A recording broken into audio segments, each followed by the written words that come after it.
네, 안녕하세요. 이학 박사 김연호입니다. 네, 오늘의 주제는 바로 보이지 않지만 강력한 생물, 그 미생물 이야기에 대해서 발표드리도록 하겠습니다. 사실 미생물에 대한 내용이 너무나도 방대해요. 그래서 뭐 미생물이라는 게 뭐 없는 곳이 없잖아요. 그렇게 했을 때 굉장히 시간은 짧고 이렇게 해서 우리가 미생물이라는 게 대체 어떤 것들이 있고 그리고 걔네들이 어떤 특성을 가지고 있고 그냥 간단하게만 제가 말씀드리도록 하겠습니다.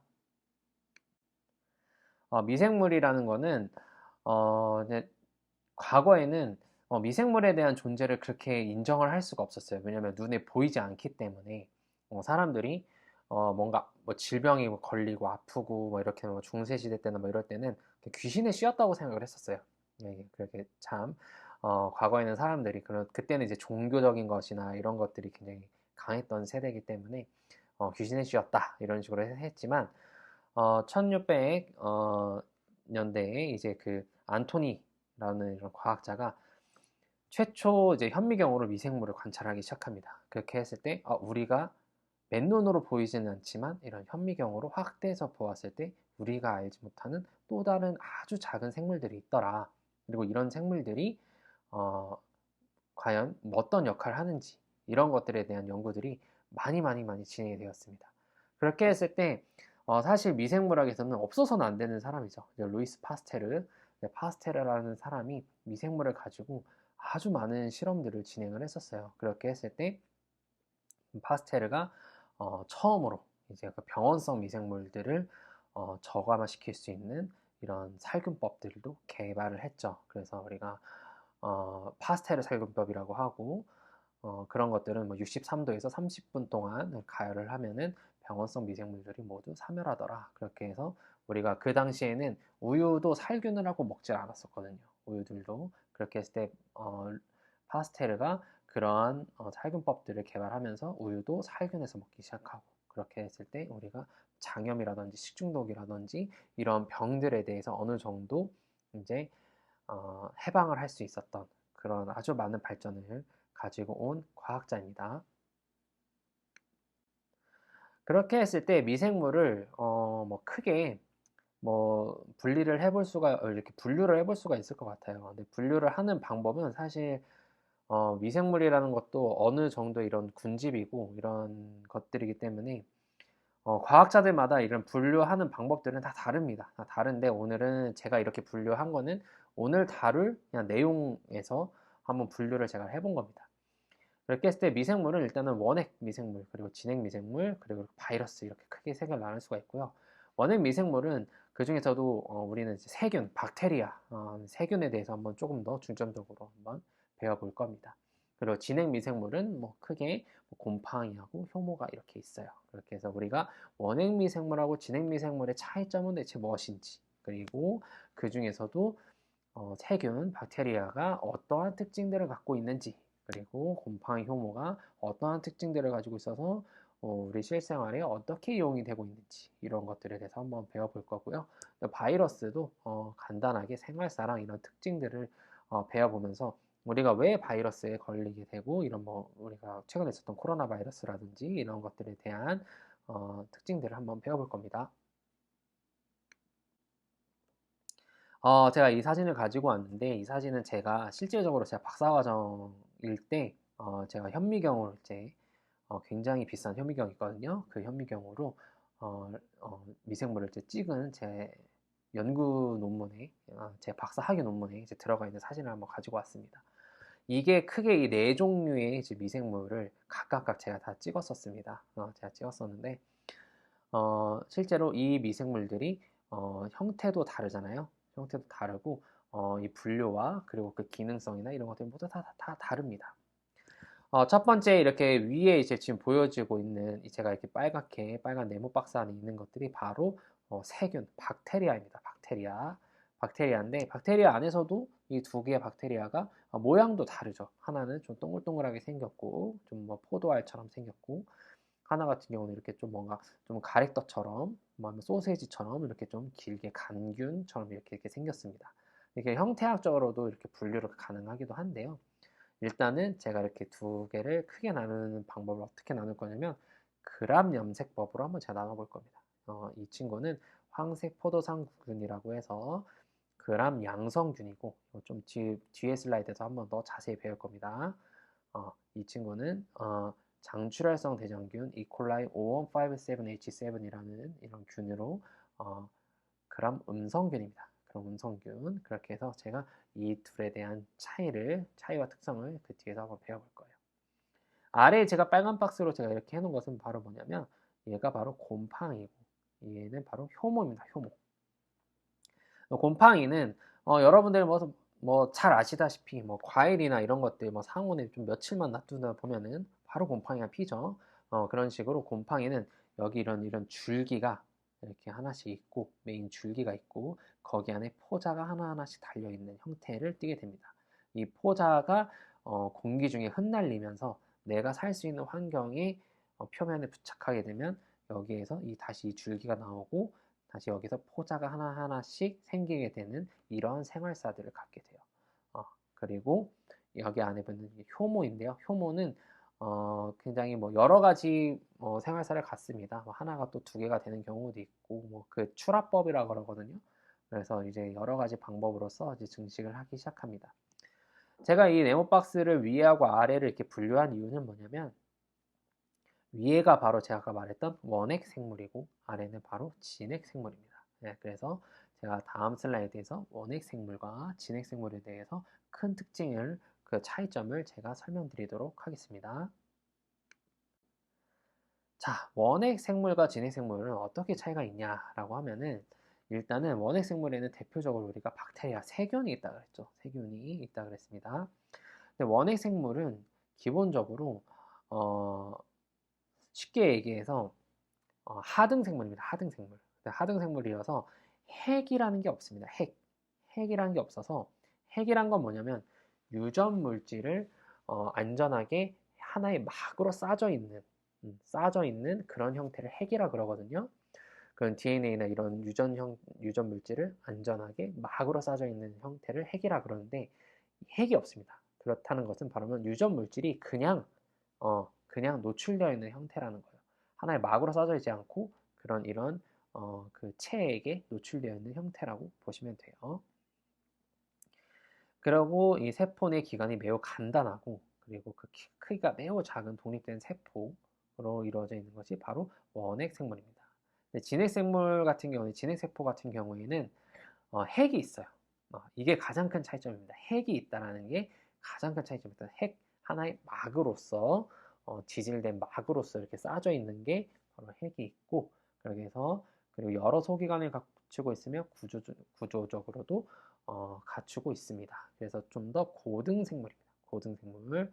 그래서 미생물에서는 대표적으로 효모 곰팡이가 이 진핵세포, 진핵생물에 포함이 되게 됩니다.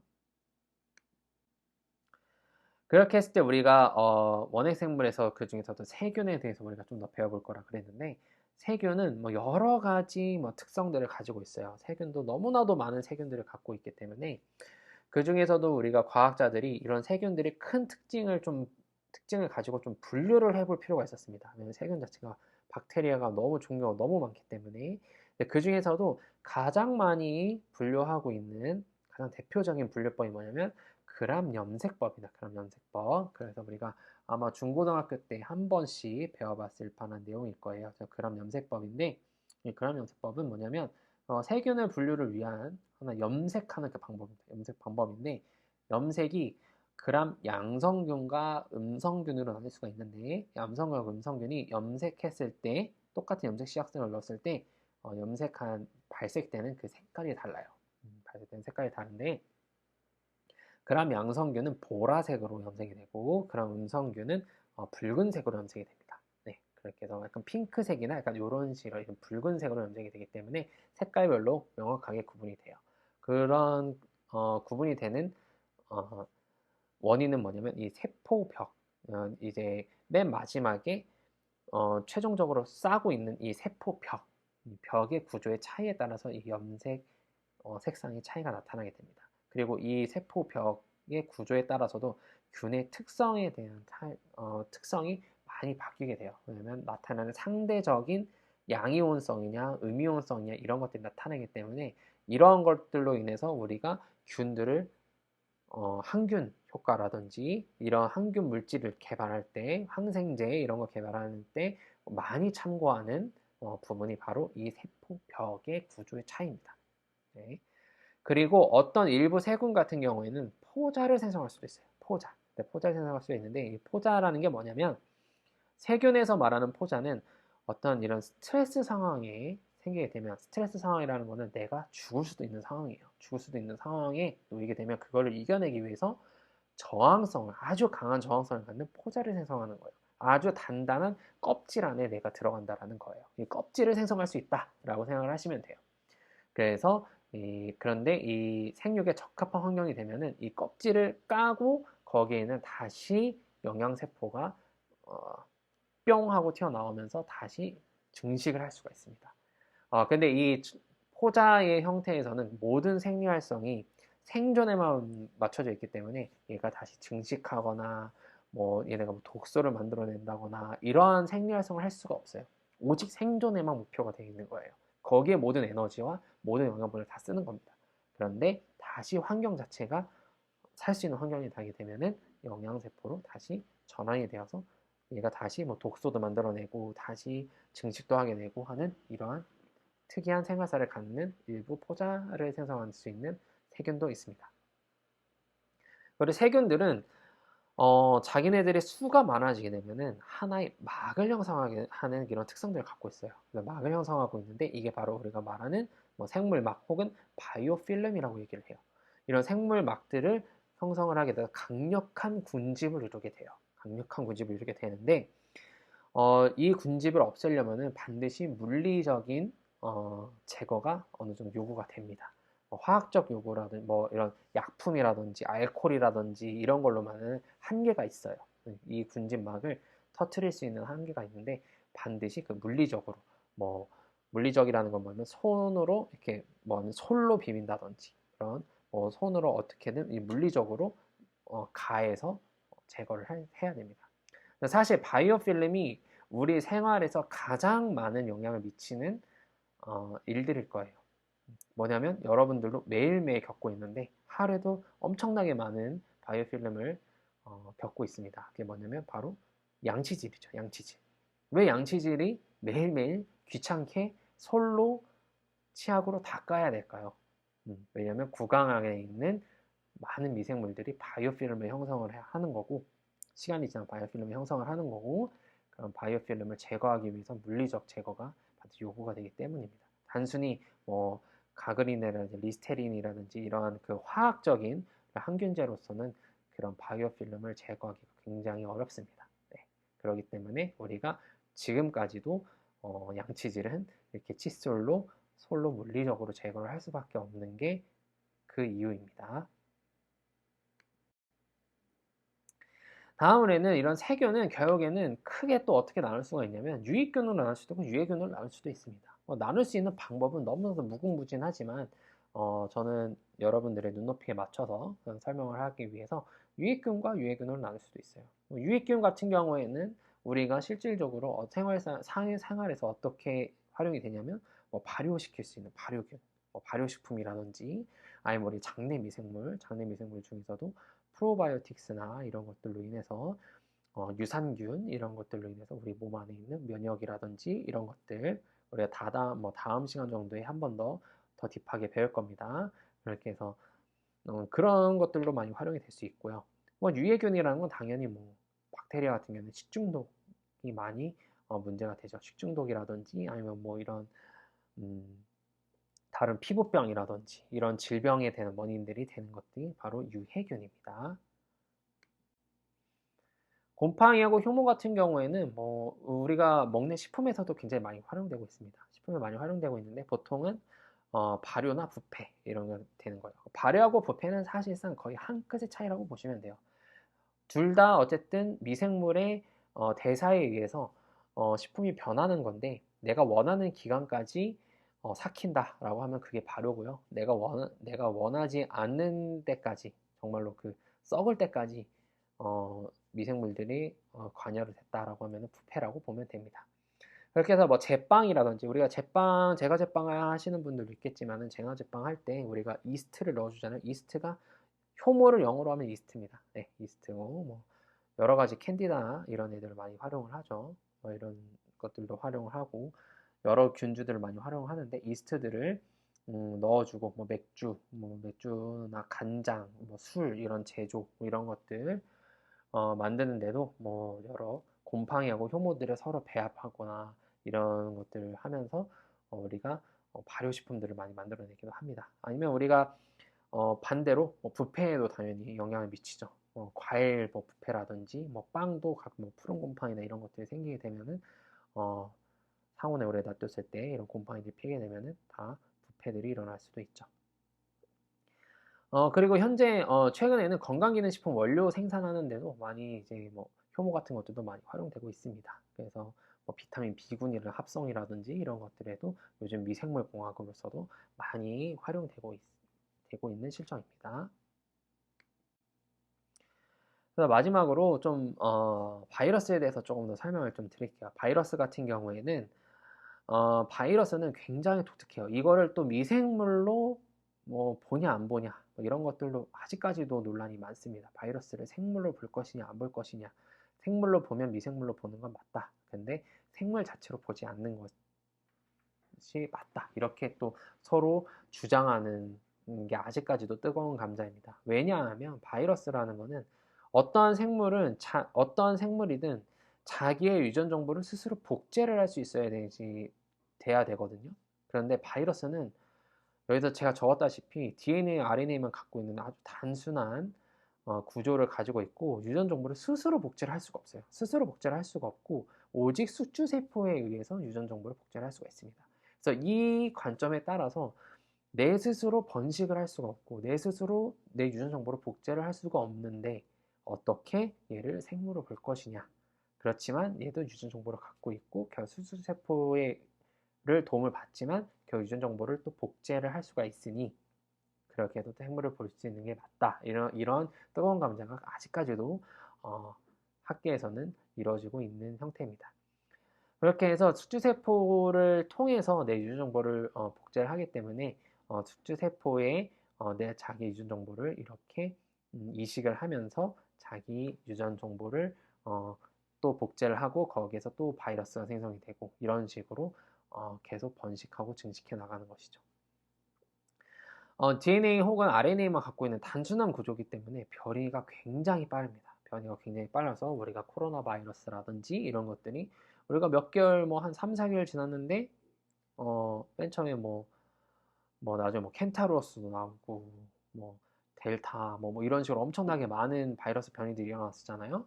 예, 그런 것들이 바로 바이러스의 이런 특징들이 있기 때문에 그런 겁니다. 그러니까 실제로 우리 겨울철만 되면 식중독 바이러스 같은 경우는 노로바이러스가 있어요. 노로바이러스가 있는데 노로바이러스가 매년 겨울철마다 발견되는 노로바이러스의 유전자를 분석하면은 조금씩 변이가 다 일어나 있습니다. 그리고 그 새로운 변이가 일어나면 지구 한 바퀴 도는데 한 6개월이면 한 바퀴 돈다라고 우리가 보고 있어요. 6개월이면 그 한 바퀴가 돌고 새로운 변이가 또 일어나고 새로운 또 그해 겨울철에 또 다른 노로바이러스가 또 유행을 하고 이런 식으로 바이러스는 변이가 굉장히 빠릅니다. 미생물은 그렇다고 해서 아무 데서나 잘 사는 건 아니에요. 물론 뭐 특수한 뭐 극한 미생물이라든지 이런 것들도 있긴 있지만 일반적으로 미생물이 일반적으로 살려고 하는 그런 그 조건들이 있습니다. 조건들이 있는데 그런 조건들이 뭐냐면 바로 이제 높은 수분이 필요합니다. 수분. 뭐 이런 습도라든지 뭐 이런 수분 아니면 뭐 식품 내에서는 뭐 높은 수분 이런 수분이 많이 있어야 돼요. 네. 그리고 온도가 미생물마다 가장 최적화된 온도들이 다 달라요. 근데 대부분들은 우리가 한 20도대에서 30도, 뭐 35도, 우리 체온 있죠? 체온과 비슷한 온도에서 얘들 생물이기 때문에 그 온도에서 잘 사는 미생물이 가장 많습니다. 그리고 pH, 그러니까 산성도인데 산성도가 뭐 중성이라든지 아마 뭐 약산성이라든지 이런 것들이 조금씩 달라요. 일반적인 뭐 이런 병원성 미생물 같은 경우에는 중성 pH에서 잘 살고요. 우리가 아는 그런 유산균들은 약산성이나 뭐 pH 4 이때 훨씬 더 잘 삽니다. 그리고 공기조성이 사실상 거의 제일 중요해요. 우리도 산소가 없으면 사람이 죽잖아요. 당연히 미생물들도 그 공기조성이 다 다릅니다. 어떤 미생물 같은 경우에는 산소가 반드시 필요한 호기성 조건이어야 되고, 어떤 미생물, 캠필로박터라는 이런 그 미생물 같은 경우에는 우리 그 위에서도 이제 문제를 많이 일으키죠. 그리고 뭐 식중독 일으키는 캠필로박터, 뭐 제주니 이런 균들도 있는데, 이런 균들 같은 경우는 미호기성입니다. 미호기성이라는 건 뭐냐면 산소가 아주 희박하게 있어야 돼요. 아예 없어도 안 되고 많아서도 안 됩니다. 아주 희박한 산소가 있는 조건에서만 살 수 있습니다. 현기성 조건이라는 것은 뭐냐면 아예 산소가 아예 없어야 돼요. 그래서 우리가 진공 포장한 약간 이런 육류 제품이라든지 그런 데서 뭐 클로스트리움 퍼플리젠스라든지 클로스트리움 보툴리움 이런 뭐 통조림 이런 제품에서도 잘 살 수 있는 이런 미생물들이 있습니다. 이런 게 바로 아예 산소가 없는 조건에서 살 수 있는 미생물들입니다. 오히려 산소가 있으면 이 친구들은 생리가 많이 죽거나 아니면 죽습니다. 네. 통성형계성 같은 경우는 산소가 있든 없든 잘 사는 미생물들이에요. 그래서 대부분 미생물들이 통성형계성들이 사실상 많습니다. 장내 미생물들도 그렇고 통성형계성들이 많이들 있습니다. 영양분들이 충분히 공급이 돼야 돼요. 당연히 영양분들이 탄수화물, 단백질, 지방 이런 영양성분들이 충분히 공급이 되어야지 미생물들 잘 살 수 있습니다. 그 삼투압 조건도 당연히 맞아야 됩니다. 우리가 뭐 눈이 건조하거나 이러면은 생리식염수를 넣잖아요. 그것도 우리가 삼투압을 맞추기 위해서 생리식염수를 넣어주는 거거든요. 사실 소금물입니다. 소금물인데 그걸 넣어주는 게 뭐냐면 우리 그 세포들도 다 그 삼투압이 맞아야 돼요. 그 삼투압이 안 맞게 되면은 세포들이 터져서 죽습니다. 그렇기 때문에 그 일정한 이 삼투압에 맞는 어느 정도 짠물을 넣어줘야 우리가 고통 없이 이렇게